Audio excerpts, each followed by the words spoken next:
الرحيم مالك يوم الدين إياك نعبد وإياك نستعين اهدنا الصراط المستقيم صراط الذين أنعمت عليهم غير المغضوب عليهم ولا الضالين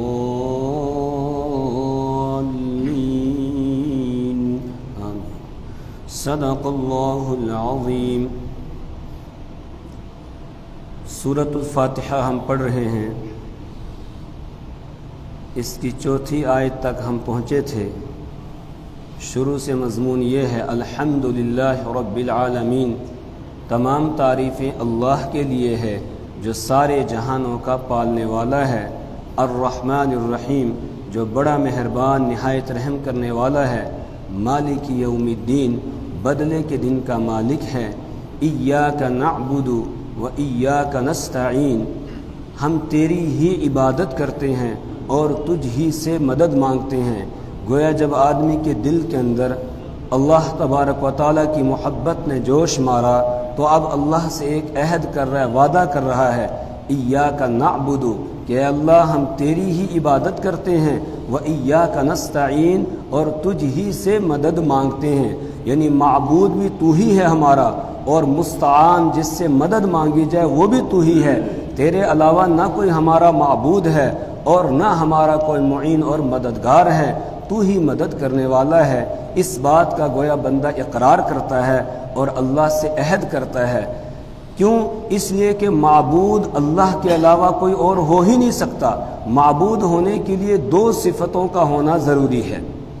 ایک تو یہ کہ وہ عالم الغیب ہو، یعنی سب کچھ جاننے والا ہو، کائنات کے ذرے ذرے کا اس کو علم ہو، پوری کائنات کا ایک ایک ذرہ اس پر منکشف ہو، کس کو کس وقت میں کس چیز کی کتنی ضرورت ہے یہ وہ جانتا ہو، اس کی کائنات میں سے کوئی بھی چیز اس سے مخفی اور پوشیدہ اور چھپی ہوئی نہ ہو، تو عالم الغیب ہونا ضروری۔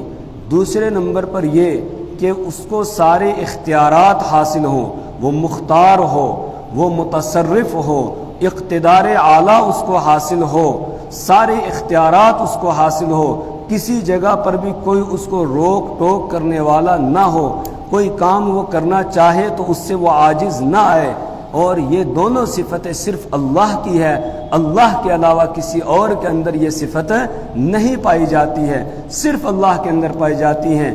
اسی لیے اللہ تعالیٰ نے سورہ قصص میں بیان فرمایا ہے وَرَبُّكَ يَخْلُقُ مَا يَشَاءُ وَيَخْتَارُ مَا كَانَ لَهُمُ الْخِيَرَةُ سُبْحَانَ اللَّهِ وَتَعَالَى عَمَّا يُشْرِكُونَ وَرَبُّكَ يَخْلُقُ مَا يَشَاءُ وَيَخْتَارُ وَرَبُّكَ يَخْلُقُ، اور آپ کا پروردگار پیدا کرتا ہے جس کو چاہتا ہے، جو چاہتا ہے پیدا کرتا ہے۔ وَرَبُّكَ يَخْلُقُ مَا يَشَاءُ وَيَخْتَارُ، اور وہ پسند کرتا ہے جو چاہتا ہے، سارے اختیارات اس کو حاصل ہیں۔ مَا كَانَ لَهُمُ الْخِيَارَةُ، مَا كَانَ نہیں ہے، لَهُمْ ان کو، یعنی اللہ کے علاوہ کسی اور کو، الْخِيَارَةُ اختیار، اللہ کے علاوہ کسی اور کو اختیار نہیں ہے۔ اگر کوئی آدمی یہ کہتا ہے کہ اللہ کے علاوہ کسی اور کو بھی اختیار حاصل ہے تو اللہ فرماتے ہیں سبحان اللہ، اللہ کی ذات پاک ہے، وتعالی، اور وہ بلند و بالا ہے، عما یشرکون، ان سے جن کو لوگ اللہ کا شریک ٹھہرا رہے ہیں۔ اگر اللہ کے علاوہ کسی اور کو کوئی عالم الغیب سمجھتا ہے، کسی اور کو مختار کل سمجھتا ہے، تو اس کا مطلب اس نے اللہ کے ساتھ کسی کو شریک ٹھہرا دیا۔ اللہ فرما رہے ہیں کہ وَتَعَالَى عَمَّا يُشْرِكُونَ، اللہ تبارک و تعالیٰ بلند و بالا ہے اس سے جس کو یہ اللہ کا شریک ٹھہرا رہے ہیں۔ وَرَبُّكَ يَعْلَمُ مَا تُكِنُّ صُدُورُهُمْ وَمَا يُعْلِنُونَ وَرَبُّكَ يَعْلَمُ مَا تُكِنُّ صُدُورُهُمْ، اور تیرا پروردگار جانتا ہے ان باتوں کو جن کو لوگوں کے سینے چھپاتے ہیں، یعنی دلوں کی باتوں کو بھی وہ جانتا ہے، وَمَا يُعْلِنُونَ، اور جن باتوں کو وہ ظاہر کرتے ہیں ان کو بھی وہ جانتا ہے۔ اور جب یہ اس کی صفت ہے، اختیار بھی وہی رکھتا ہے اور علم بھی وہی رکھتا ہے، تو وَهُوَ اللَّهُ، وہی اللہ ہے، لَا إِلَٰهَ إِلَّا هُوَ، اس کے علاوہ کوئی دوسرا معبود نہیں ہے، وہ اکیلا ہے۔ اس کا کوئی شریک اور ساجی نہیں، کوئی اس کے برابر نہیں ہے۔ لا شریک لہ، اس کا کوئی شریک نہیں ہے۔ اور جہاں اللہ تبارک و تعالیٰ نے غیر اللہ سے عبادت کی نفی کی ہے، وہاں پر انہی دونوں صفتوں کی نفی کی ہے۔ قل اتعبدون من دون اللہ ما لا یملک لکم ضرا ولا نفعا واللہ هو السمیع العلیم۔ قل اتعبدون من دون اللہ، اے نبی صلی اللہ علیہ وسلم آپ اعلان فرما دیجئے، اتعبدون، کیا تم عبادت کرتے ہو، من دون اللہ، اللہ کے علاوہ ان کی، ما لا یملک لکم ضرا ولا نفعا، جو نہ تمہارے لیے نفع کا اختیار رکھتے ہیں نہ نقصان کا اختیار رکھتے ہیں، ان کی تم پوجا پاٹ کرتے ہو۔ اللہ کے علاوہ کوئی نفع اور نقصان کا اختیار رکھنے والا نہیں ہے۔ واللہ هو السمیع العلیم، اللہ ہی ہے وہی سننے والا، وہی جاننے والا ہے۔ واللہ هو السمیع العلیم، تاکید کے ساتھ بتایا گیا، حصر کے ساتھ، اللہ ہی سننے والا ہے، اللہ ہی جاننے والا ہے، وہی تمہاری دعا اور پکار کو سننے والا ہے، اور وہی سب کچھ جاننے والا، تمہارے حالات اور احوال کو جاننے والا، اس کے علاوہ نہ کوئی سننے والا ہے، نہ کوئی تمہارے احوال اور حالات کو اور ضروریات کو جاننے والا ہے۔ جب نہ کوئی جاننے والا نہ سننے والا ہے، پھر وہ تمہاری دعا اور پکار کو اور تمہاری ضروریات کو کیسے پورا کر سکتا ہے، تمہاری حاجت روائی کیسے کر سکتا ہے، تم سے مشکلات کو دور کیسے کر سکتا ہے؟ نہیں کر سکتا ہے، کوئی نہیں اختیار رکھتا ہے۔ اگر اللہ کے علاوہ نفع اور نقصان کا کوئی اور اختیار رکھتا تو پھر اللہ کے بعد درجہ اور مقام تھا کس کا؟ حضرت محمد الرسول اللہ صلی اللہ علیہ وسلم کا۔ لیکن آپ سے بھی اللہ تبارک و تعالی نے اعلان کروا دیا، سورہ اعراف میں ہے 9ویں پارے کے اندر یہ آیت ہے، قل لا املک لنفسی نفعا ولا ضرا الا ما شاء اللہ ولو كنت اعلم الغیب لاستكثرت من الخیر وما مسنی السوء۔ لوگوں میں نفع اور نقصان کا اختیار نہیں رکھتا ہوں اور نہ میں علم غیب رکھتا ہوں۔ سنو، لا املک لنفسی نفعا ولا ضرا، نہ تو میں اپنے آپ کے لیے نفع اور نقصان کا اختیار رکھتا ہوں، اپنے لیے نہیں رکھتا ہوں، اور جو اپنے لیے نفع اور نقصان کا اختیار نہیں رکھتا ہے وہ دوسرے کے لیے کہاں نفع اور نقصان کا اختیار رکھ سکتا ہے؟ نہیں۔ اس کے بعد ہے میں علم غیب بھی نہیں رکھتا ہوں، وَلَوْ كُنْتُ أَعْلَمُ الْغَيْبَ، اگر میں غیب جانتا ہوتا، لَاسْتَكْثَرْتُ مِنَ الْخَيْرِ، تو پھر میں بھلائی ہی بھلائی حاصل کرتا، وَمَا مَسَّنِيَ السُّوءُ، اور مجھے کبھی کوئی برائی نہ پہنچتی، کوئی تکلیف مجھے نہ پہنچتی۔ لیکن تم دیکھ رہے ہو میری زندگی کو، مجھے تکلیفیں پہنچتی ہیں، بلکہ مجھے اتنی اللہ کے دین کی خاطر اذیتیں پہنچائی گئی ہیں، وَمَا يُؤْذِي أَحَدٌ، کہ جو کسی اور کو نہیں پہنچائی گئی ہیں، اتنی تکلیفیں پہنچائی گئی ہیں، یہاں تک کہ آپ کے دندان مبارک کو شہید کیا جاتا ہے، آپ کے رخسار مبارک میں آپ کے سر پر پہننے والی جو جنگی ٹوپی ہے اس کھود اس کی کڑیاں لگ جاتی ہیں، سر مبارک زخمی ہو جاتا ہے، آپ طائف تشریف لے جاتے ہیں، بڑی اچھی امید کے ساتھ گئے تھے، لیکن وہاں معاملہ الٹا نکلا، لوگوں نے اچھا جواب نہیں دیا اور پھر آپ پر پتھر برسانا شروع کر دیے۔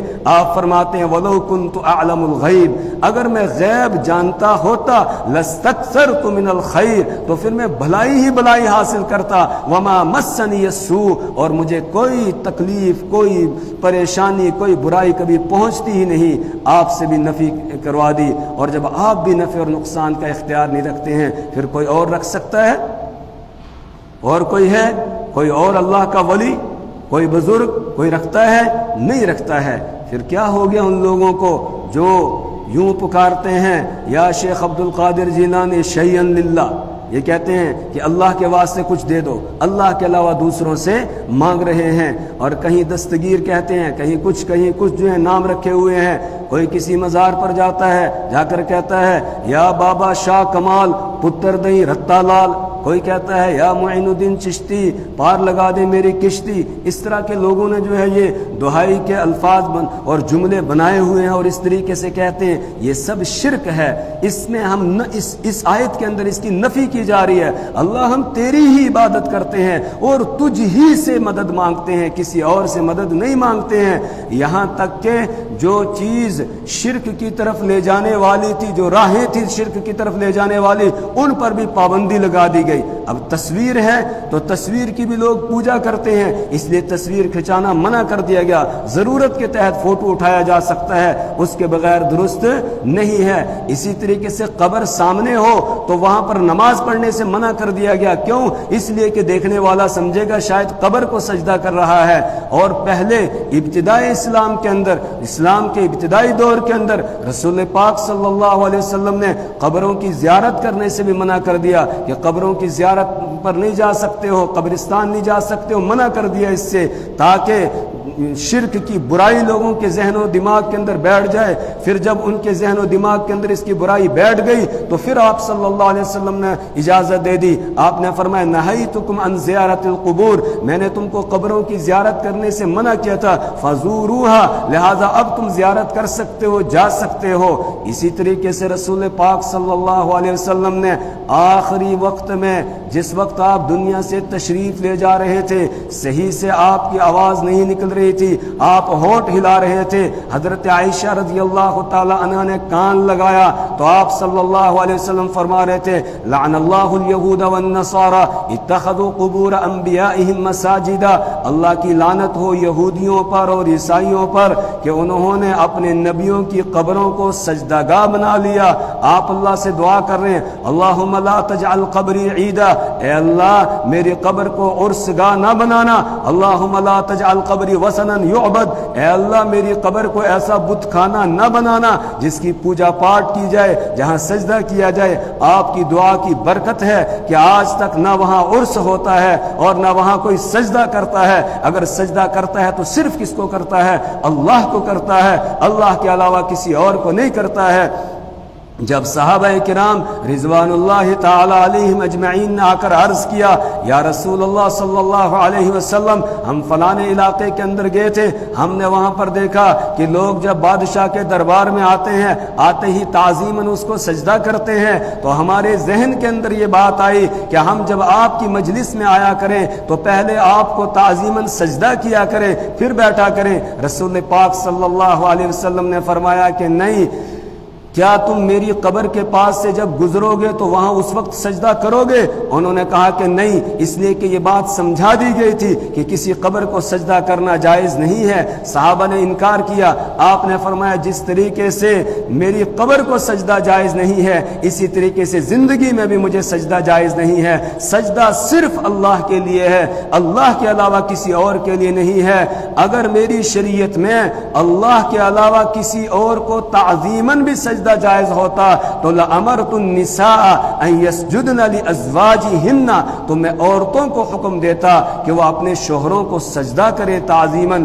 لیکن میری شریعت میں کسی کو سجدہ جائز نہیں ہے, سجدہ بھی جائز نہیں, اسی طریقے سے رکوع کرنا یہ بھی جائز نہیں, اور قیام کی حالت میں ہاتھ باندھ کر کسی کے سامنے کھڑے ہونا تعظیماً یہ بھی جائز نہیں ہے. اس لیے کہ تعظیماً ہاتھ باندھ کر ہم صرف کس کے سامنے کھڑے ہوتے ہیں؟ اللہ کے سامنے کھڑے ہوتے ہیں, یہ عبادت ہے. اس لیے کسی اور کے سامنے اس طرح کھڑے ہونا جائز نہیں. کسی استاذ, کسی پیر, کسی شیخ کے سامنے آدمی ہاتھ باندھ کر کھڑا ہو جائے, اس کے استقبال کے لیے کھڑا ہو اور ہاتھ باندھے ہوئے ہو, یہ جائز نہیں ہے. ہاتھ صرف کس کے سامنے باندھنے ہیں؟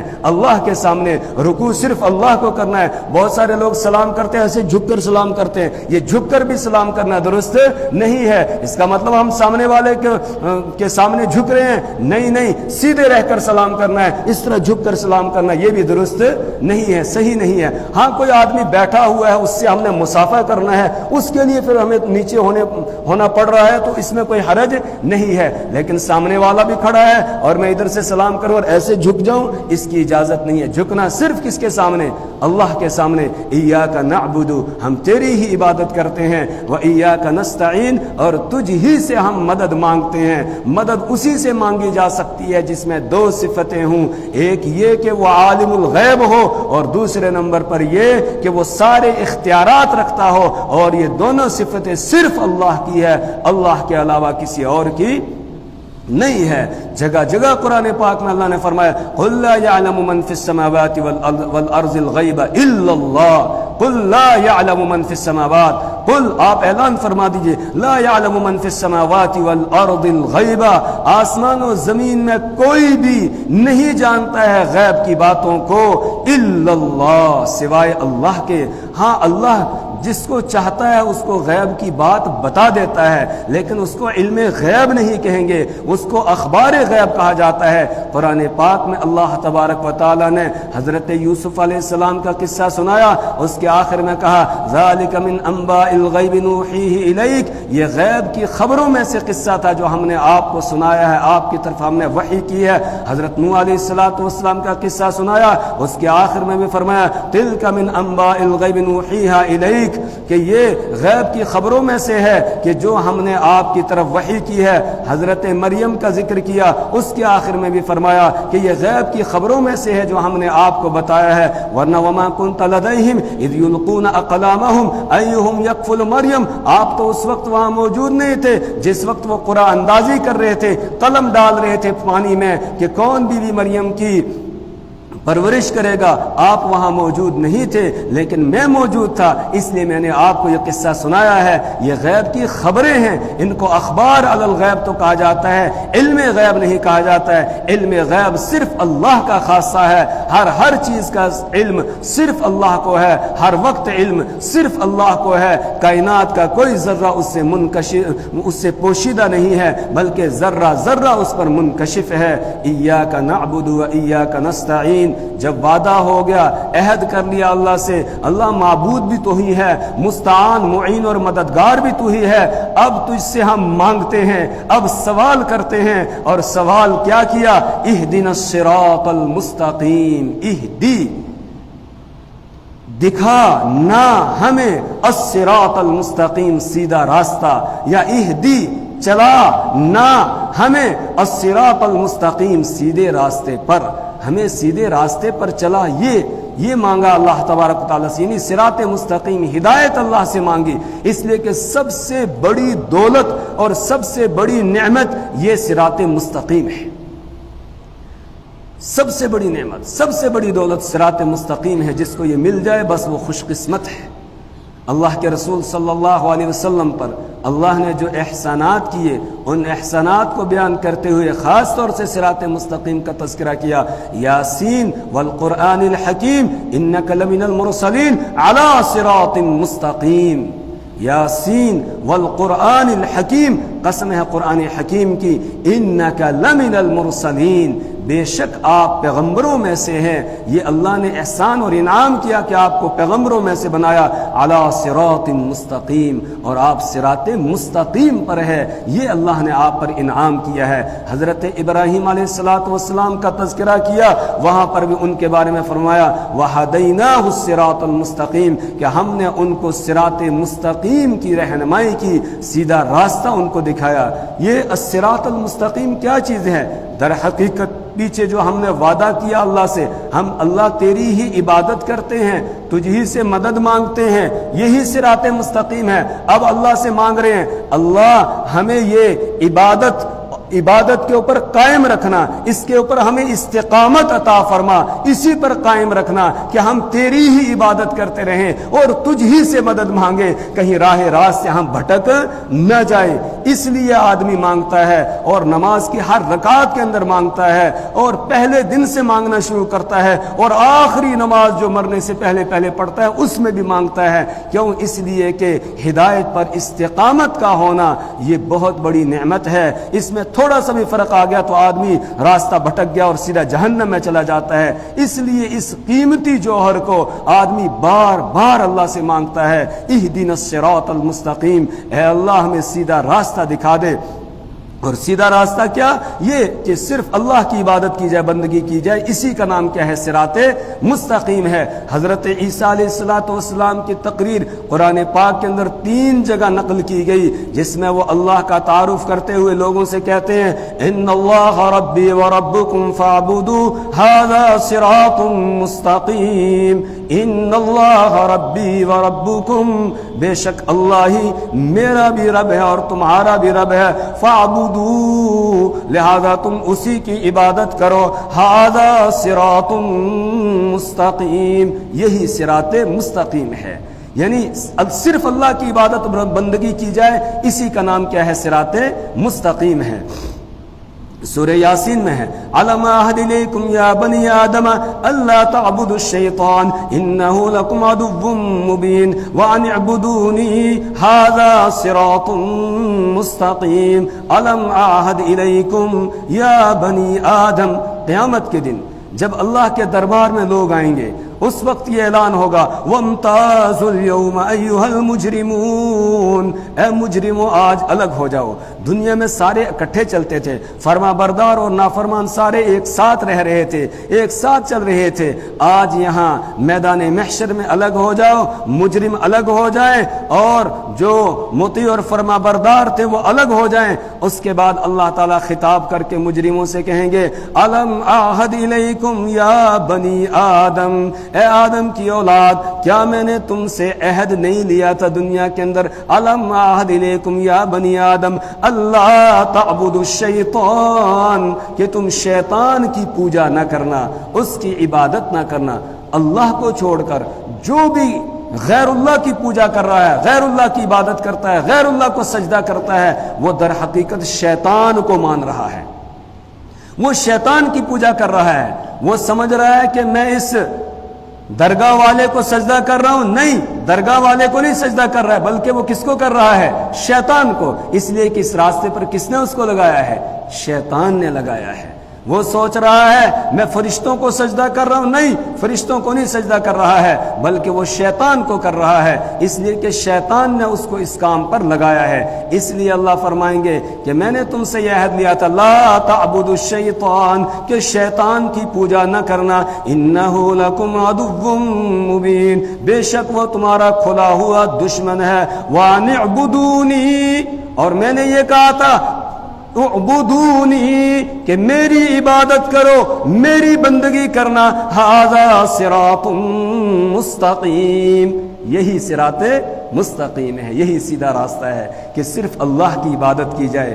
اسی کی ہم گویا اللہ سے دعا کرتے ہیں، اللہ ہم نے وعدہ تو کر لیا لیکن اب اس پر قائم رکھنے والا کون ہے؟ تو ہی ہے، تیرے علاوہ کوئی اور نہیں ہے۔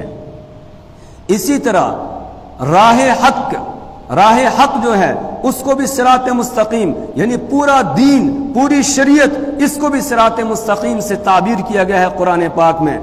سورہ انعام میں ہے 8ویں پارے کے اندر قل تعالوا اتل ما حرم ربكم عليكم ربكم الا تشركوا به شيئا قل تعالوا اتل ما حرم عليكم ربكم الا تشركوا به شيئا، آپ کہہ دیجئے تعالو، آؤ میں تمہیں بتاتا ہوں کہ تمہارے رب نے کیا چیز حرام کی ہے۔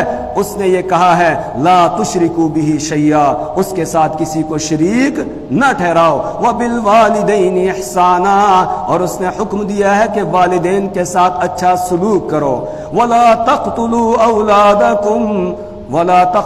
اولادکم من املاق، اور اپنی اولاد کو قتل نہ کرو فقر و فاقے کی وجہ سے، فقر و فاقے کے ڈر اور خوف کی وجہ سے۔ نحن نرزقکم وإیاہم، ہم ہی تم کو بھی رزق دیتے ہیں اور انہیں بھی رزق دیتے ہیں۔ نحن نرزقکم وإیاہم ولا تقربوا الفواحش ما ظهر منها وما بطن ولا تقتلوا النفس التي حرم الله الا بالحق ذلكم وصاكم به لعلكم تعقلون، اور بے حیائی کے کاموں کے قریب نہ جاؤ اور کسی کو ناحق قتل نہ کرو۔ آگے ہے ولا تقربوا مال الیتیم، اور یتیم کے مال کے قریب نہ جاؤ، ولا تقربوا مال الیتیم الا بالتي هي احسن حتى يبلغ اشدہ، وَأَوْفُوا الْكَيْلَ وَالْمِيزَانَ، اور اسی طریقے سے ناپ تول میں پورا ناپ تول کرو، اس میں کمی نہ کرو، اور جب وعدہ کرو تو وعدے کو پورا کرو۔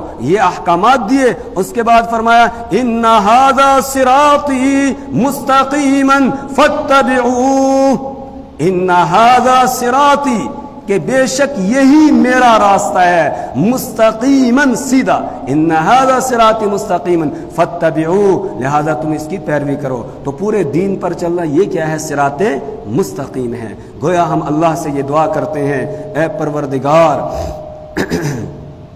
ہمیں صراط مستقیم پر چلا، یعنی ہم تیری ہی عبادت کریں، کسی اور کی نہ کریں، ہم تجھ ہی سے مدد مانگے، کسی اور سے مدد نہ مانگے، اور ہمیں پوری دین شریعت پر چلنے کی توفیق عطا فرما، چاہے اس کا تعلق عبادات سے ہو، اخلاقیات سے ہو، معاملات سے ہو، معاشرت سے ہو، سیاسیات سے ہو، جو بھی شعبہ ہے ہر شعبے میں ہمیں دین پر چلنے کی توفیق عطا فرما۔ یہ ہم اللہ سے درخواست کرتے ہیں، اہدنا الصراط المستقیم، کہ چلا ہمیں الصراط المستقیم، سیدھے راستے پر۔ یہاں ہدایت کا لفظ آیا، اہدی، ہدایت۔ ہدایت کی دو قسمیں مفسرین نے بیان کی ہے، ایک ہے فطری ہدایت اور ایک ہے کسبی ہدایت۔ فطری ہدایت وہ اللہ نے عام رکھی ہے، انسانوں کو بھی ہے اور جانوروں کو بھی ہے، ہر ایک کو اللہ نے فطری ہدایت دی ہے، رہنمائی کی ہے۔ ایک جانور کا بچہ ہوتا ہے تو وہ بھی جب پیدا ہوتا ہے، پیدا ہونے کے بعد اس کو معلوم ہے اس کی غذا کیا ہے اور کہاں سے اس کو ملے گی۔ مرغی کا چوزا وہ انڈے سے نکلتے ہی ایک دم دانہ چگنے لگتا ہے، یہ ہدایت کس نے دی؟ اللہ نے عطا کی، جس کے بارے میں حضرت موسیٰ علیہ السلام نے فرمایا تھا ربنا الذی اعطی کل شیء خلقہ ثم ہدی، کہ ہمارا پروردگار وہ ہے جس نے ہر چیز کو پیدا کیا اور پھر اس کی رہنمائی بھی کی۔ یہ فطری ہدایت ہے، انسان کو بھی ہے، انسان کے علاوہ دوسری مخلوق ہے اس کو بھی اللہ نے دی ہے۔ دوسری ہے کسبی ہدایت، اور کسبی ہدایت جو ہے، کسبی کا مطلب یہ ہے کہ جس کو آدمی اپنے اختیار سے اختیار کرتا ہے، پسند کرتا ہے، چنتا ہے، منتخب کرتا ہے، اس کی طرف رجوع کرتا ہے، پھر وہ اس کو ملتی ہے، محنت کرتا ہے، کوشش کرتا ہے، تب اس کو ملتی ہے۔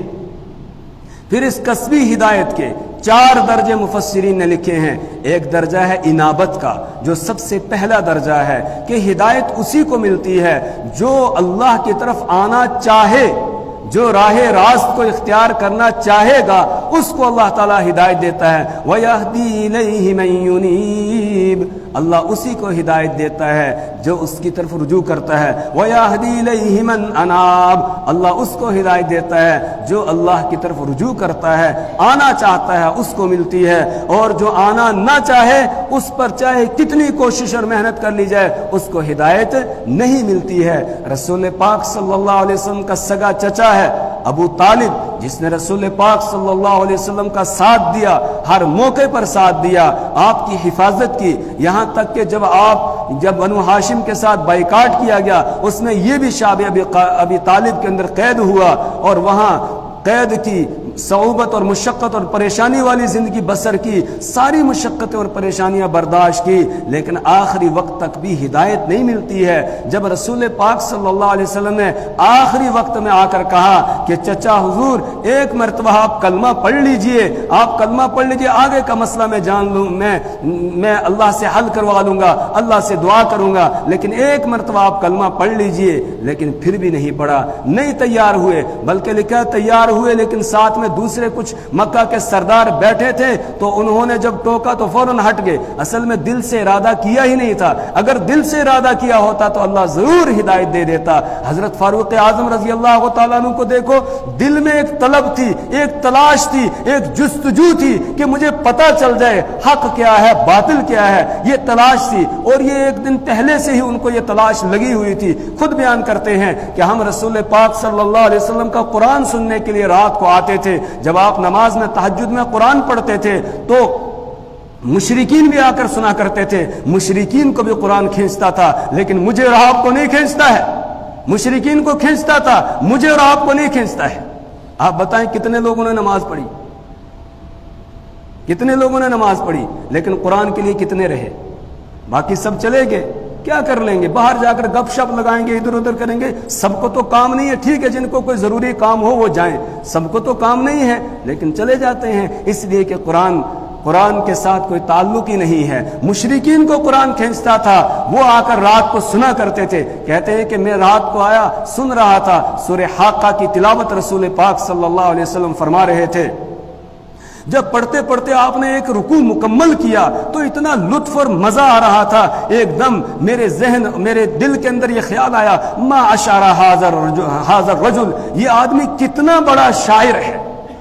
اتنی دیر میں آپ پڑھتے ہیں وما هو بقول الشاعر، یہ کسی شاعر کا کلام نہیں ہے۔ حالانکہ رسول پاک صلی اللہ علیہ وسلم کو نہیں معلوم ہے کہ عمر کے دل میں یہ خیال آیا، آپ تو ترتیب سے پڑھتے ہوئے یہاں پہنچے تھے، لیکن اللہ کی جانب سے ان کے دل میں یہ خیال آیا، اس لیے یہ کہا، فوراً دل کے اندر یہ بات آئی کہ اچھا میں نے یہاں دل میں سوچا، اس کو پتہ چل گیا، اس کا مطلب یہ کاہن ہے۔ فوراً آگے سے آپ اگلی آیت پڑھتے ہیں وما هو بقول کاہن، یہ کسی کاہن کا کلام نہیں ہے۔ کہتے ہیں اسی وقت سے میرے دل کے اندر ایک طلب تھی، تلاش تھی، جستجو تھی کہ مجھے پتہ چل جائے کہ حق کیا ہے۔ پھر آخر کیا ہوا؟ تلوار دے کر نکلے ہیں گھر سے، کیوں؟ آج رسول پاک صلی اللہ علیہ وسلم کا قصہ ختم کر دینا ہے، نعوذ باللہ، آپ کو قتل کر دینا ہے۔ لیکن تدبیر پر غالب آ جاتی ہے، تدبیر کر کے گئے کہ آپ کا سر اتارنا ہے، لیکن اللہ نے آپ کا غلام بنا کر آپ کے قدموں میں پہنچا دیا اور آ کر عرض کیا یا رسول اللہ صلی اللہ علیہ وسلم مجھے کلمہ پڑھا کر پاک کر دیجئے، مجھے مسلمان بنا دیجئے۔ یہ قرآن نے کھینچ لیا، طلب تھی تو اللہ نے ایمان دے دیا۔ ابو طالب کو طلب نہیں ہوئی اس لیے ایمان نہیں ملا۔ رسول پاک صلی اللہ علیہ وسلم کو بڑا غم ہو گیا۔ اللہ نے آیت فرمائی انک لا تہدی من احببت ولکن اللہ یہدی من یشاء وہو اعلم بالمہتدین۔ انک لا تہدی من احببت، پیارے آپ جس کو ہدایت دینا چاہیں اسے ہدایت نہیں ملتی ہے، ولکن اللہ یہدی من یشاء، بلکہ اللہ جسے ہدایت دینا چاہتا ہے اسے ہدایت ملتی ہے، وہو اعلم بالمہتدین، کون ہدایت کی طرف آنے والا ہے اس کو کون جانتا ہے؟ اللہ ہی جانتا ہے۔ اللہ ہدایت دیتا ہے۔ تو سب سے پہلا درجہ ہے ہدایت کا انابت، اللہ کی طرف رجوع کرنا۔ جو رجوع کرے گا اس کو ہدایت ملے گی، اس کو رہنمائی ملے گی۔ آج لوگ کہتے ہیں جی آج اتنے فرقے ہو گئے، ہم کدھر جائیں، کیا کریں؟ ان سے یہی کہا جائے گا کہ تم اللہ سے سچے دل سے مانگو، اللہ جو راہ راست ہے مجھے وہ دکھا دے، باقی سب کو نکال دو ذہن سے، اللہ سے مانگو، اللہ ضرور تمہاری رہنمائی کرے گا اور سیدھے راستے پر لگا دے گا اللہ تبارک و تعالیٰ، اس راستے پر جو حضور پاک صلی اللہ علیہ وسلم کا راستہ ہے، جو صحابہ کا راستہ ہے، ما انا علیہ و اصحابی، جس کے بارے میں بتایا گیا کہ میں وہ راہ راست پر ہوگا جو اس راستے پر آئے گا جس پر میں ہوں اور میرے صحابہ ہیں، اس راستے پر جو آدمی چلنے والا ہے وہ اللہ تعالیٰ بنا دے گا۔ کب؟ جب آدمی سچے دل سے اللہ سے مانگے گا۔ تو پہلا درجہ ہے انابت کا، دوسرا درجہ ہے پھر ہدایت کا۔ جب انابت ہو گئی، اللہ کی طرف رجوع کیا، والذین جاہدوا فینا لنہدینہم سبلنا، اب اللہ راستہ دکھا دیتا ہے، اب ہدایت پر آ گیا، راہ راست پر چل پڑا، لیکن اس پر قائم رہے گا یہ کوئی گارنٹی نہیں ہے۔ اس لیے تیسرا درجہ ہدایت کا ہے استقامت۔ تیسرا درجہ ہے کیا؟ استقامت، یعنی ہدایت پر قائم رہنا، اور جو ہدایت پر قائم رہے گا وہی کامیاب ہوگا۔ ہر وقت شیطان ہمارے پیچھے لگا ہوا ہے اور وہ گمراہی کی طرف لے جا رہا ہے اور وہ صراط مستقیم پر بیٹھا ہے۔ لَأَقْعُدَنَّ لَهُمْ صِرَاطَكَ الْمُسْتَقِيمَ، اس نے کہا تھا میں ضرور بضرور صراط مستقیم پر بیٹھ جاؤں گا اور ان کو گمراہ کرنے کی کوشش کروں گا۔ ثُمَّ لَآتِيَنَّهُمْ مِنْ بَيْنِ أَيْدِيهِمْ وَمِنْ خَلْفِهِمْ وَعَنْ أَيْمَانِهِمْ وَعَنْ شَمَائِلِهِمْ وَلَا تَجِدُ أَكْثَرَهُمْ شَاكِرِينَ، پھر میں ان پر حملے کروں گا، کبھی آگے سے بہکانے کی کوشش کروں گا، کبھی پیچھے سے، کبھی دائیں جانب سے، کبھی بائیں جانب سے، چاروں طرف سے ان کو گھیر لوں گا۔ ثم لا تجد اکثرهم شاکرین، پھر آپ ان میں سے اکثر کو شکر گزار نہیں پائیں گے۔ یہ اس نے پہلے ہی دن عہد کیا تھا اور یہ اعلان اس نے کیا تھا، اس لیے وہ ہر وقت پیچھے لگا ہوا ہے۔ تو تیسرا درجہ ہے استقامت کا، اور استقامت والے ہی کامیاب ہوں گے۔ ان الذين قالوا ربنا الله ثم استقاموا تتنزل عليهم الملائکہ، بے شک وہ لوگ جنہوں نے یہ کہا ربنا اللہ، ہمارا رب اللہ ہے، یہ ہدایت ہے، یہ ہدایت کا درجہ آ گیا۔ ثم استقاموا، پھر وہ اس پر ڈٹے رہے، یہ ہے استقامت۔ تو ہم اللہ سے جو کہتے ہیں اہدنا الصراط المستقیم، اس میں گویا اللہ سے استقامت کی دعا کرتے ہیں، اللہ ہمیں ہدایت پر قائم رکھنا، اس سے ہمیں ہٹنے نہیں دینا۔ اور چوتھا درجہ ہے وہ ہے ربط القلب، یعنی دل کا جوڑ اور تعلق اللہ کے ساتھ ہو جائے۔ اب اس دل کے اندر صرف اللہ ہی اللہ ہو، اللہ کے علاوہ کوئی اور نہ ہو، اللہ کی محبت موجزن ہو جائے دل کے اندر، اور کوئی دوسری چیز نہ ہو، اس کو کہتے ہیں ربط القلب۔ اور جب یہ ربط القلب والی صفت آدمی کے اندر آ جاتی ہے، پھر دنیا کی کوئی طاقت اس کو ایمان سے، ہدایت سے ہٹا نہیں سکتی ہے، اس کے قدم پھر لڑکھڑاتے نہیں ہیں، اس کے قدم جم جاتے ہیں۔ پھر یہ بھرے میدان مجمع کے اندر کہہ دیتا ہے انہم فتیۃ آمنوا بربہم وزدناہم ھدی وربطنا علی قلوبہم اذ قاموا فقالوا ربنا رب السماوات والارض لن ندعو من دونہ الہا۔ پھر وہ بادشاہ کے دربار کے اندر بھی اعلان کر دیتے ہیں۔ اصحاب کہف کے بارے میں اللہ نے بیان فرمایا کہ یہ کچھ نوجوان تھے جو الگ الگ گھروں سے اور مالدار گھرانوں سے نکلے تھے، بت پرستی سے بیزار ہو کر ایک اللہ کو ماننے والے تھے، کہیں چھپ گئے تھے جا کر، ان کو گرفتار کر کے بادشاہ کے دربار میں لایا گیا۔ بادشاہ نے ان کو دھمکیاں دی، ان کو ڈرایا، طرح طرح سے ان کو جو ہے وہ سمجھانے کی اور واپس لانے کی کوشش کی، لیکن انہوں نے بھرے مجمع کے اندر اعلان کر دیا کہ ہم تو اللہ پر ایمان لا چکے ہیں، لن ندعو من دونہ الہا، ہم اللہ کے علاوہ کسی اور معبود کو نہیں پکاریں گے، ہم اسی کو پکاریں گے۔ وربطنا علی قلوبہم، اللہ فرماتے ہیں ہم نے ان کے دلوں کو ربط پیدا کر دیا تھا، جوڑ دیا تھا، اس کو ربط القلب کہا جاتا ہے۔ یہی ہم اللہ سے مانگتے ہیں۔ لہٰذا آج کے بعد جب بھی ہم نماز پڑھیں گے اور نماز کے اندر جب اللہ سے یہ دعا کریں گے اہدنا الصراط المستقیم، اللہ ہمیں سیدھے راستے پر چلا، صراط مستقیم پر چلا، تو ہمارے ذہن میں یہ ہو کہ ہم اللہ ہمیں اس ہدایت کے راستے پر قائم رکھنا اور ہمیں ربط القلب عطا فرما، یعنی قلبی تعلق اور جوڑ جو اللہ کے ساتھ ہے وہ ہمیں نصیب فرما، وہ ہمیں عطا فرما، یہ ہم نے مانگنا ہے۔ ہم سورہ فاتحہ تو پڑھتے ہیں لیکن ہمارا دماغ خالی ہوتا ہے، ذہن خالی ہوتا ہے، ذہن میں کوئی بات ہوتی نہیں ہے کہ ہم کیا مانگ رہے ہیں اللہ تبارک و تعالیٰ سے۔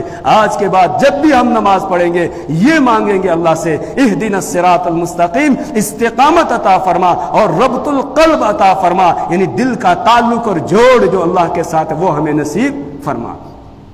اہدنا الصراط المستقیم، چلا ہمیں سیدھے راستے پر۔ اب سیدھے راستے کی تشریح آگے کی جا رہی ہے کہ سیدھا راستہ کون سا راستہ ہے؟ صراط الذین انعمت علیہم، ان لوگوں کا راستہ جن پر آپ نے انعام کیا ہے۔ صراط الذین انعمت علیہم، ان لوگوں کا راستہ جن پر آپ نے انعام کیا، جو ڈٹ کر دکھا گے، جن کو ربط القلب کی صفت حاصل تھی، جن کو استقامت کی صفت حاصل تھی، وہ کون ہے؟ انبیاء کرام علیہم الصلاۃ والسلام ہے۔ وَمَن يُطِعِ اللَّهَ وَالرَّسُولَ فَأُولَٰئِكَ مَعَ الَّذِينَ أَنْعَمَ اللَّهُ عَلَيْهِمْ مِنَ النَّبِيِّينَ وَالصِّدِّيقِينَ وَالشُّهَدَاءِ وَالصَّالِحِينَ وَحَسُنَ أُولَٰئِكَ رَفِيقًا۔ سورہ نساء کی آیت میں اللہ تبارک و تعالیٰ نے اس کی تشریح کی ہے کہ جن پر اللہ نے انعام کیا وہ انعام یافتہ لوگ کون ہیں؟ بتایا کہ وہ ہے کون؟ وَمَن يُطِعِ اللَّهَ وَالرَّسُولَ، اور جو اللہ اور اللہ کے رسول کی اطاعت کرے گا، فَأُولَٰئِكَ، تو وہ ہوگا ان لوگوں کے ساتھ، مَعَ الَّذِينَ أَنْعَمَ اللَّهُ عَلَيْهِمْ، جن پر اللہ نے انعام کیا۔ وہ کون ہے جن پر انعام کیا؟ من النبیین، یعنی نبیوں کے ساتھ ہوگا، والصدیقین، اور صدیقین پر انعام کیا ہے، والشہداء، اور شہیدوں پر انعام کیا ہے، والصالحین، اور صالحین پر انعام کیا۔ یہ چار طبقے ہیں جنہوں نے اللہ سے انعام حاصل کیا ہے، انعام یافتہ ہیں، اور دنیا والوں کو دکھایا انہوں نے کہ کیسے حالات آگے، کچھ بھی ہوا لیکن انہوں نے ایمان کو نہیں چھوڑا ہے۔ حضرت موسیٰ علیہ السلام پر ایمان لانے والے وہ جادوگر جو آئے تھے مقابلہ کرنے کے لیے، لیکن اب ایمان ان کے دل میں ایسے بس جاتا ہے، ربط القلب کی صفت ان کو حاصل ہو جاتی ہے۔ اب فرعون ان کو دھمکیاں دیتا ہے، کہتا ہے لَأُصَلِّبَنَّكُمْ فِي جُذُوعِ النَّخْلِ وَلَتَعْلَمُنَّ أَيُّنَا أَشَدُّ عَذَابًا وَأَبْقَىٰ، کہ ابھی میں تم کو جو ہے ضرور بضرور کھجور کے تنے پر لٹکا کر جو ہے سولی پہ چڑھا دوں گا تمہیں، اور تمہیں جو ہے وہ قتل کیا جائے گا، اور پھر تمہیں پتہ چلے گا کون زیادہ سخت سزا دینے والا ہے اور زیادہ باقی رہنے والی سزا دینے والا ہے۔ انہوں نے کہا فَقْضِ مَا أَنْتَ قَاضٍ إِنَّكَ تَقْضِي فِي هَذِهِ الْحَيَاةِ الدُّنْيَا، تجھ سے جو ہوتا ہے کر گزر، تجھ سے جو ہوتا ہے کر لے، تو اس دنیا میں ہی تو کر سکتا نا، آگے تو تیرا کوئی بس چلنے والا نہیں ہے۔ ان کے ایمان کو چھین سکا فرعون؟ نہیں چھین سکا۔ فرعون کی بیوی حضرت آسیہ ایمان لاتی ہے، اس کے ایمان کو چھین سکا؟ نہیں چھین سکا۔ فرعون کے گھر کی نوکرانی ایمان لے آتی ہے، اس کے ایمان کو بھی وہ نہیں چھین سکا، نہیں چھین سکا ایمان کو۔ کیوں؟ اس لیے کہ ربط القلب کی صفت ان کو حاصل تھی۔ تو ہم اللہ سے مانگتے ہیں، اللہ یہ جو تیرے انعام یافتہ لوگ ہیں جن پر تو نے انعام کیا ہے، یہ جس راستے پر تھے، استقامت کے جس مقام پر یہ قائم تھے، اس پر ہمیں بھی قائم کر دے، اور ربط القلب کا جو مقام ان کو حاصل تھا وہ ہمیں بھی عطا کر، اس پر ہمیں چلا دے، وہ راستہ ہمیں دکھا۔ سب سے پہلا راستہ نبیوں کا ہے۔ نبی تو ہم جانتے ہیں کس کو کہتے ہیں۔ اس کے بعد صدیقین۔ صدیق کس کو کہا جاتا ہے؟ صدیق اس کو کہا جاتا ہے جو منشاء نبوت پر اپنا سب کچھ قربان کر دے، اس کو صدیق کہا جاتا ہے۔ جو منشاء نبوت پر اپنا سب کچھ قربان کر دے، اس کو کیا کہا جاتا ہے؟ صدیق کہا جاتا ہے۔ صحابہ کرام سب کے سب صدیق کے درجے پر تھے، فائز تھے، صدیقین کے درجے پر فائز تھے، سب کے سب باقی امت کے مقابلے میں۔ لیکن صحابہ میں بھی صدیقیت کا مرتبہ کس کو حاصل تھا؟ وہ سیدنا ابو بکر صدیق رضی اللہ تعالیٰ عنہ کو حاصل تھا۔ جو مرتبہ اور مقام ان کو حاصل تھا وہ کسی اور کو حاصل نہیں تھا، اسی لیے اپنا سب کچھ قربان کر دیا۔ ایک صحابی آتے ہیں، عرض کیا یا رسول اللہ میں اپنا سارا مال اللہ کی راہ میں دینا چاہتا ہوں۔ رسول پاک صلی اللہ علیہ وسلم نے فرمایا تیری کوئی اولاد نہیں؟ کہنے لگا ایک بیٹی ہے، وہ بھی اپنے گھر میں بس رہی ہے۔ آپ نے فرمایا کہ نہیں، سارا مت دو۔ اس نے کہا آدھا؟ آپ نے فرمایا آدھا بھی نہیں۔ پھر اس نے کہا تہائی؟ آپ نے فرمایا ہاں تہائی ٹھیک ہے، وَالثُلُثُ کثیر، اور تہائی بھی بہت زیادہ ہے، یعنی سارا دینے سے منع کیا، سارا دینے نہیں دیا اس کو۔ کیوں؟ اس لیے کہ یہ صحابہ کی جو صدیقیت والا درجہ تھا صحابہ میں، اس درجے پر یہ فائز نہیں تھا۔ اور قرآن کا بھی حکم ہے، سورہ بنی اسرائیل کے اندر ہے کہ اس طرح اپنے ہاتھ نہ تم جو ہے وہ بالکل کھول دو کہ پھر فتقعد ملوما محسورا، پھر تم جو ہے وہ دوسروں کے سامنے ہاتھ پھیلانے لگو اور مانگنے پر مجبور ہو جاؤ، سب کچھ اپنا مت لوٹاؤ، منع کیا گیا۔ لیکن سیدنا ابو بکر صدیق رضی اللہ تعالیٰ کی شان عجیب ہے، وہ اس سے مستثنا ہے۔ ان کے سامنے یہ آیت بھی ہے، وہ حدیث بھی ہے، لیکن انہوں نے سب کچھ پیش کیا۔ رسول پاک صلی اللہ علیہ وسلم نے ان پر کوئی روک ٹوک نہیں کی۔ غزوہ تبوک کا موقع ہے، آپ نے چندے کا اعلان کیا، سیدنا ابو بکر صدیق رضی اللہ تعالیٰ عنہ بھی لے کر آئے، فاروق اعظم رضی اللہ تعالیٰ عنہ لے کر آئے۔ فاروق اعظم رضی اللہ تعالیٰ عنہ فرماتے ہیں ان دنوں میرے حالات بڑے اچھے تھے، میں نے اپنے سارے مال کے 2 حصے کیے، اور ایک حصہ اپنے گھر کے لیے رکھا اور ایک حصہ لے کر آیا، یعنی آدھا مال لے کر آیا، اور میں سوچ رہا تھا آج میں سیدنا ابو بکر صدیق سے آگے نکل جاؤں گا۔ جب لے کر آیا، حضور نے پوچھا عمر کیا لائے ہو؟ میں نے کہا یا رسول اللہ صلی اللہ علیہ وسلم آدھا مال لے آیا ہوں، آدھا پیچھے چھوڑ کر آیا ہوں۔ حضرت ابو بکر صدیق رضی اللہ تعالیٰ عنہ سے پوچھا کیا لائے ہو؟ انہوں نے کہا یا رسول اللہ جو کچھ گھر میں تھا سب لے آیا ہوں۔ کہا گھر میں کیا چھوڑ کر آئے ہو؟ کہا اللہ اور اللہ کے رسول کا نام برکت کے لیے چھوڑ کر آیا ہوں، باقی سب کچھ لے آیا ہوں۔ اور صرف یہ ایک ہی غزوہ تبوک کی بات نہیں ہے، ہر موقع پر انہوں نے پیش کیا ہے۔ جس وقت ہجرت کی ہے اس وقت سب کچھ ساتھ لے کر آئے تھے، گھر پیچھے کچھ نہیں چھوڑا۔ اسی وجہ سے بیٹی نے جب دادے نے پوچھا، سیدنا ابو بکر صدیق رضی اللہ عنہ کے والد گرامی نے پوچھا کہ ابو بکر تو چلا گیا، کچھ چھوڑ کر گیا ہے؟ تو بیٹی نے ٹھیکرے ایک کپڑے میں بند کر کے دکھایا، کہا یہ بہت سارا مال ہمارے لیے چھوڑ کر گیا ہے۔ یہ دکھایا کچھ بھی چھوڑا نہیں تھا، سب قربان کر دیا تھا۔ اس کو کہتے ہیں صدیق۔ تو صدیقیت کا درجہ یہ ہے کہ آدمی منشاء نبوت پر اپنا سب کچھ قربان کر دے، کچھ بھی باقی نہ رکھے۔ اس کے بعد ہے شہداء کا درجہ، شہید اس کو کہا جاتا ہے جو اپنی جان کو اللہ کے دین کی خاطر قربان کر دے، اور صالحین ان کو کہا جاتا ہے جو ان کے راستے پر چلے اور اللہ کے احکامات پر شدت کے ساتھ اور سختی کے ساتھ عمل پیرا ہو جائے، اس کا کوئی عمل جو ہے وہ سنت کے خلاف نہ ہو، فرائض کا بھی اہتمام کرے، سنن اور نوافل کا بھی اہتمام کرتا ہے، آداب کا بھی اہتمام کرتا ہے، اس کو صالحین میں سے شمار کیا جاتا ہے۔ لہٰذا ہم اللہ سے یہ مانگتے ہیں، اللہ ان لوگوں کے راستے پر چلا جن پر آپ نے انعام کیا ہے، اور وہ لوگ ہیں کون؟ نبیین، صدیقین، شہداء، صالحین، ان کے راستے پر ہمیں چلا۔ جس طرح وہ استقامت کے مقام پر کھڑے تھے ہمیں بھی اس مقام پر پہنچا دے، اور جس طرح وہ ربط القلب کا درجہ ان کو حاصل تھا وہ درجہ ہمیں عطا فرما۔ صراط الذین انعمت علیہم، ان لوگوں کا راستہ جن پر آپ نے انعام کیا ہے، غیر المغضوب علیہم ولا الضالین، نہ کہ ان لوگوں کا راستہ جن پر آپ کا غضب اترا ہے، ولا الضالین، اور نہ ان کا جو راہ راست سے بھٹک گئے۔ غضب کن پر اترا اور اسی طریقے سے راہ راست سے کون بھٹک گئے؟ اللہ سے ہم مانگتے ہیں اللہ اس راستے پر ہمیں نہ چلانا۔ المغضوب، جن پر غضب، یہ وہ لوگ ہیں جو عملی گمراہی کے اندر مبتلا تھے۔ عملی گمراہی کے اندر جو لوگ مبتلا تھے، حق کو جانتے تھے لیکن پھر اس کی مخالفت کرتے ہیں، حق کو پہچانتے ہیں لیکن پھر اس کی مخالفت کرتے ہیں، پتہ ہے یہ سچائی کا راستہ ہے، یہ حق ہے، لیکن اس پر چلتے نہیں ہیں۔ یہ کون تھے؟ یہ یہودی تھے۔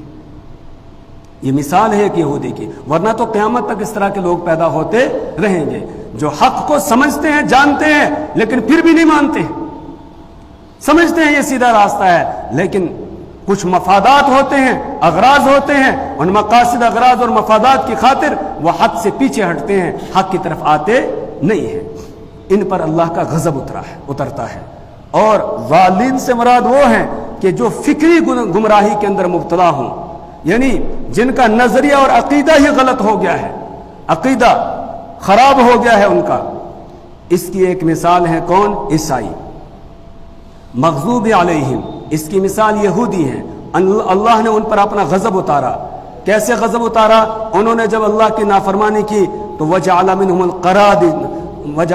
القراد والخنازیر، اللہ نے ان کو بندروں اور خنزیروں کی شکل میں مسخ کر دیا۔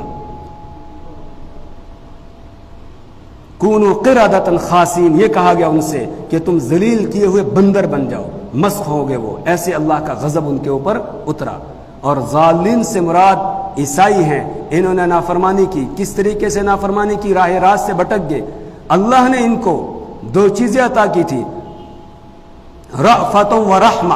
سورہ حدید میں اللہ نے فرمایا ہے وجعلنا فی قلوبہم رحمۃ و رأفہ، کہ ہم نے ان کے دلوں میں نرمی اور رحمت، مہربانی کو ڈال دیا تھا، لیکن ایک تیسری چیز انہوں نے ایجاد کر لی، وَرَهْبَانِيَّةَ ابْتَدَعُوهَا مَا كَتَبْنَاهَا عَلَيْهِمْ فَمَا رَعَوْهَا حَقَّ رِعَایَتِهَا، انہوں نے رہبانیت کو اختیار کیا، یعنی سب کچھ چھوڑ چھاڑ کے جنگلوں کی طرف نکل جانا۔ چلے تھے اچھی نیت کے ساتھ کہ ہم صرف اللہ کی عبادت کریں گے، لیکن پھر اس کی رعایت نہیں کر سکے، اور پھر یہ ایسی جگہ پہنچ گئے، ایسے مقام پر پہنچ گئے کہ پھر وہاں سے واپس آنا مشکل ہو گیا۔ یہ راہ راست سے بھٹک گئے، گمراہی کے راستے پر چل پڑے، اور گمراہ ہوتے ہوتے یہاں تک پہنچ گئے کہ حضرت عیسیٰ علیہ السلام کو اللہ کا بیٹا یا اللہ کا حصہ جو ہے وہ بنا دیا، کہ اللہ کے تین جز ہیں، ان میں سے ایک جز حضرت عیسیٰ علیہ السلام ہے، یہ کہنے لگے۔ اس طریقے سے گمراہ ہو گئے۔ ہم اللہ سے مانگتے ہیں اللہ ہمیں فکری گمراہی سے بھی بچانا اور عملی گمراہی سے بھی بچانا، اس راستے پر ہم کو نہ چلانا۔ صراط الذین انعمت علیہم، چلا ہمیں ان لوگوں کے راستے پر جن پر آپ نے انعام کیا ہے، غیر المغضوب علیہم ولا الضالین، نہ کہ ان کے راستے پر جن پر تیرا غضب اترا اور جو راہ راست سے بھٹک گئے۔ اس کے بعد پھر آمین ہم کہتے ہیں۔ آمین کا مطلب استجب، کہ اللہ ہماری اس دعا کو قبول فرما لے۔ اللہ سے دعا کرے اللہ ہمیں راہ راست پر چلائے، اللہ صراط مستقیم پر ہمیں چلائے، اور اللہ تبارک و تعالی مرتے دم تک اسی پر ہمیں قائم رکھے، گمراہی سے اللہ ہماری نسلوں کی حفاظت فرمائے۔ سبحان اللہ وبحمدہ، سبحانک اللہم وبحمدک، ونشہد ان لا الہ الا انت ونستغفرک ونتوب الیک۔